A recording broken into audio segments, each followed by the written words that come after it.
পরিষ্কার, জাতীয় পার্টির জিএম কাদের, রওশন এরশাদ তারা ফ্যাসিবাদের দোসর নয়, তারা নিজেরাই ফ্যাসিবাদ।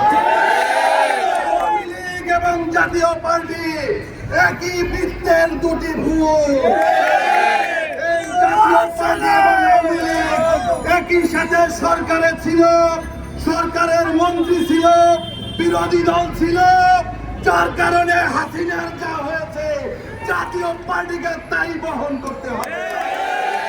অবিলম্বে জিএম কাদেরকে গ্রেফতার করতে হবে, অবিলম্বে রওশন এরশাদকে গ্রেফতার করতে হবে। আমরা দেখেছি গতকালকে এই জিএম কাদের ডক্টর মোহাম্মদ ইউনূসের ক্ষমতা নিয়ে প্রশ্ন তুলেছে। তিনি বলেছে এই সরকার দায়িত্ব নেওয়ার পরে লক্ষ লক্ষ শ্রমিক নাকি বেকার হয়েছে। আমরা জানতে চাই কোথায় বেকার হয়েছে।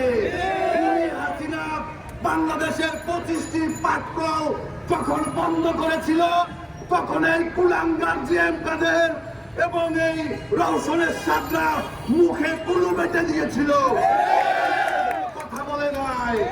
খুনি হাসিনা বাংলাদেশের থেকে হাজার হাজার কোটি টাকা বিদেশে পাচার করেছে, কথা বলে নাই।